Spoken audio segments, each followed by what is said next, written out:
I haven't seen another person in 81 days.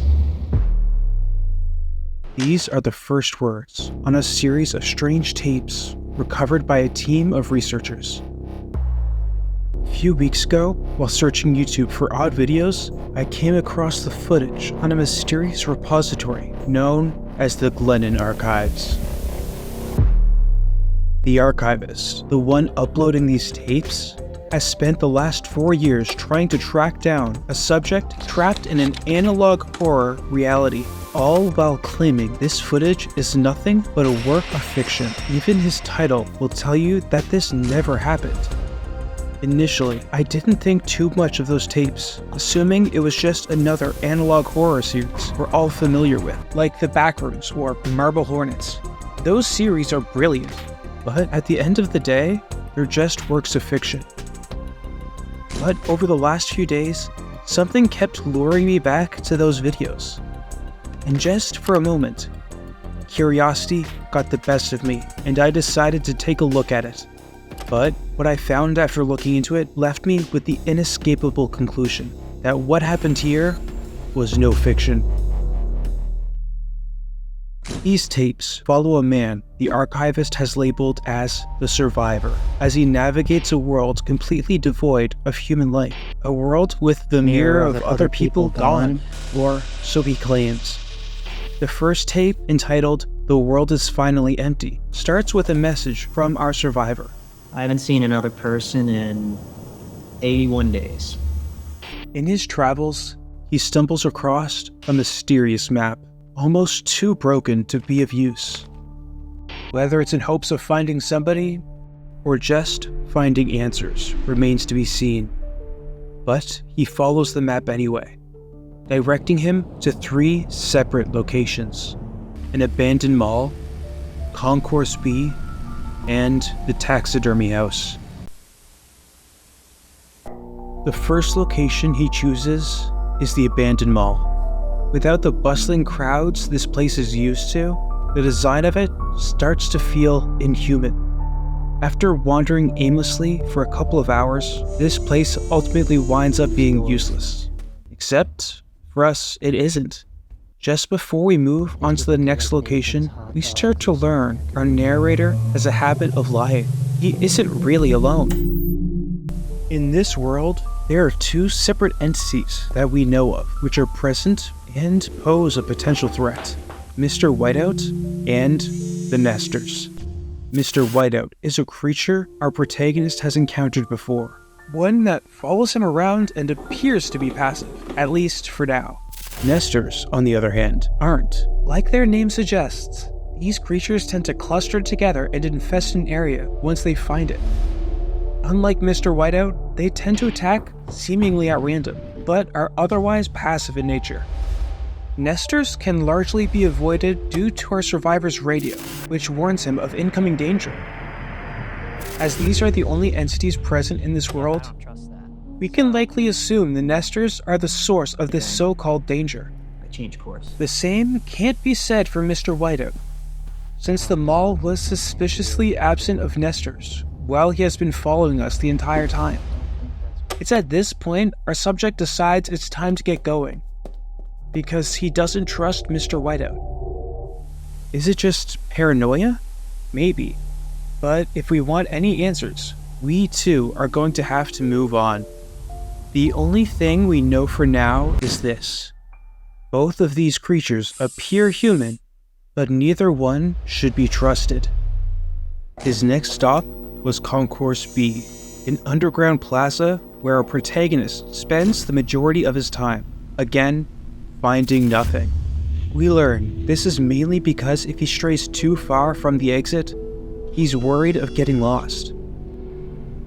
Throughout this video, I began to suspect that none of these locations are particularly useful, until I heard this. You can get really cornered in one of those kitchens, or else I'd fry up a deluxe. Cornered by who? You're alone, aren't you?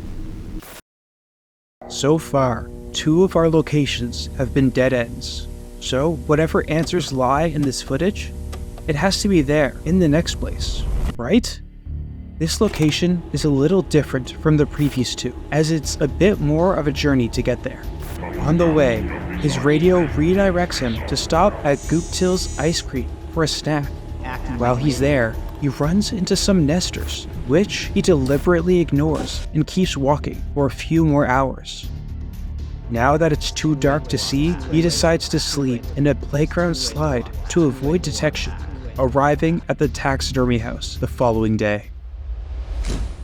Now comes the taxidermy house, and with it, seemingly our last chance of finding out the truth about this world. Where is everyone else? How did he get here? And what is the archivist trying to find? But as the minutes tick by to the beat of him gallivanting through the museum, these empty husks hold no answer, only serving as a reminder to his loneliness. Our now defeated narrator heads home without a single answer, only to leave us with his final words. I didn't find anyone. At this point, we're left with more questions than answers. So if we're going to find out what those researchers were really looking for, we're going to have to turn our attention to the next and final tape, The Nesters Found Me. Recorded only a few days before our last tape, we are met with a theme of urgency. Our subject, the survivor, has just come to the realization that he's been noticed by the nesters. In the threat of immediate danger, however, he decides that the more urgent task at hand is getting groceries. You know what? He's absolutely right. That chicken parmesan isn't going to make itself. Despite what the start of the tape would suggest, the video instead follows our protagonist as he makes his way to the local deli to find the ingredients for a delicious chicken parmesan. Not paying for them, of course, because currency is an arbitrary concept that shouldn't exist. He then takes that chicken home and rambles on as he cooks and eats his ill-gotten dinner. It's at this point in the video that I started to realize something was bothering me about this footage, and I wasn't quite sure what it was until I saw this. This otherwise mundane footage that we're watching right now is all a lie.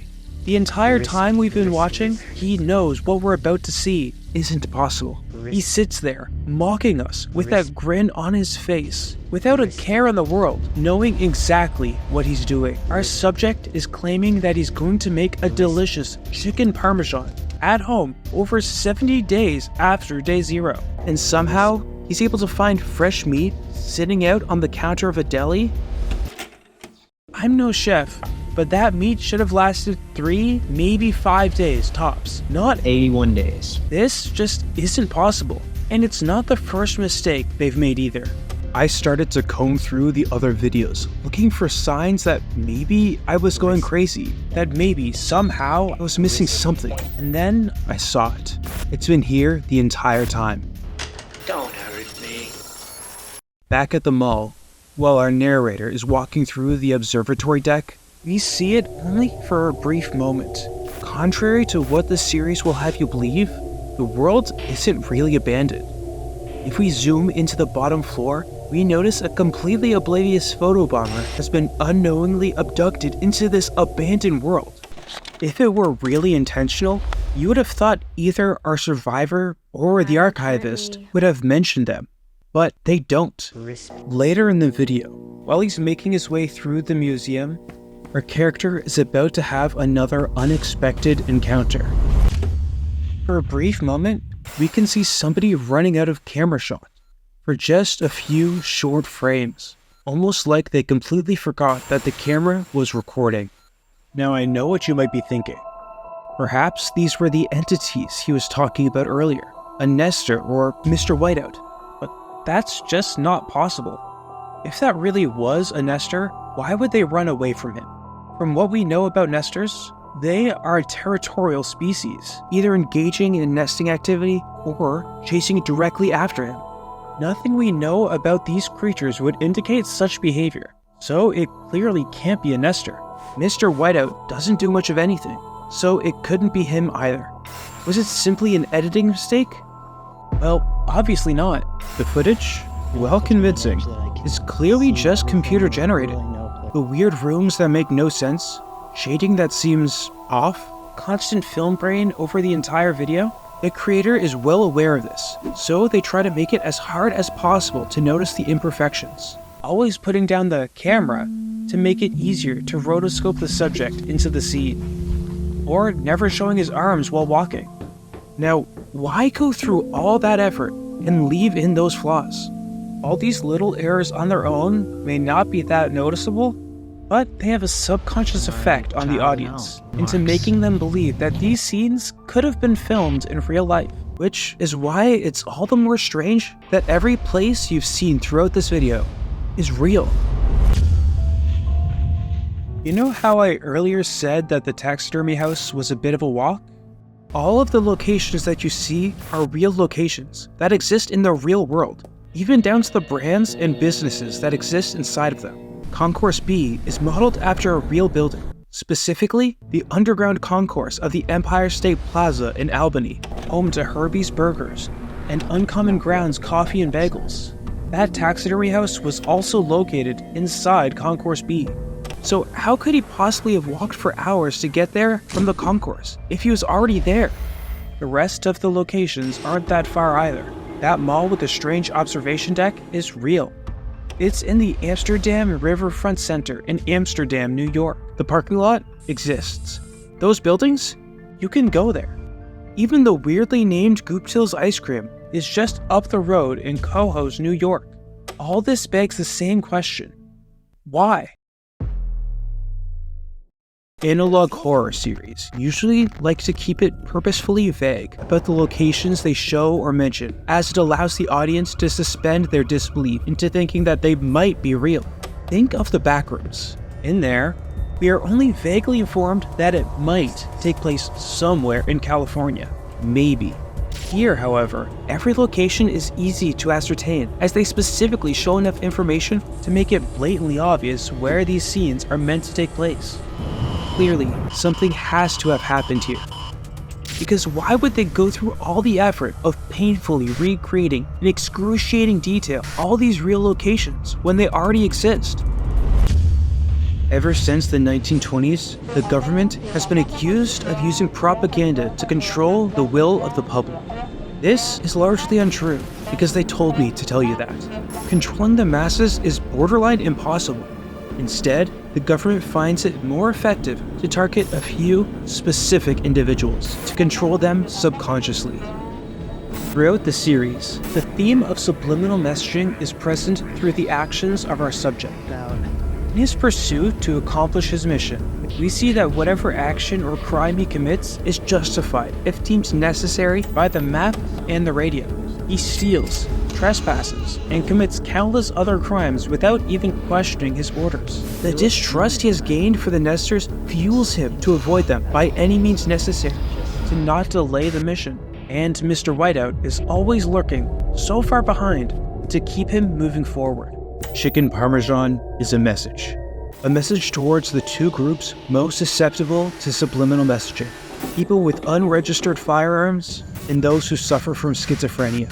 Schizophrenia being a disease caused by continuous short-term exposure to ionizing radiation within the frontal lobe. Common symptoms of schizophrenia often include feelings of isolation, mania, and being unable to visually process the presence of other human beings.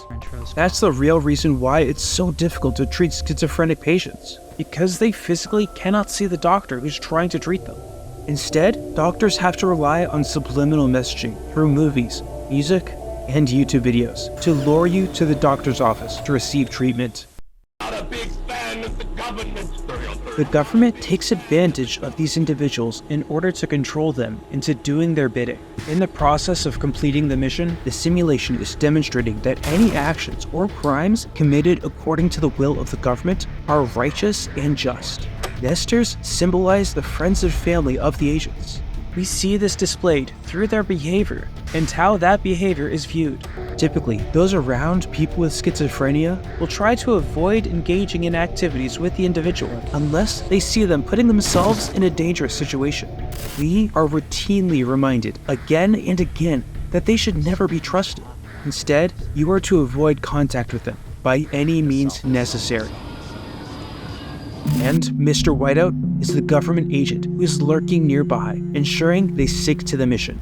Again, vague threats are given, but he never actually harms our survivor. Thus, by using fear as a motivator, agents will be motivated to keep working until they can accomplish their mission, to the death if necessary.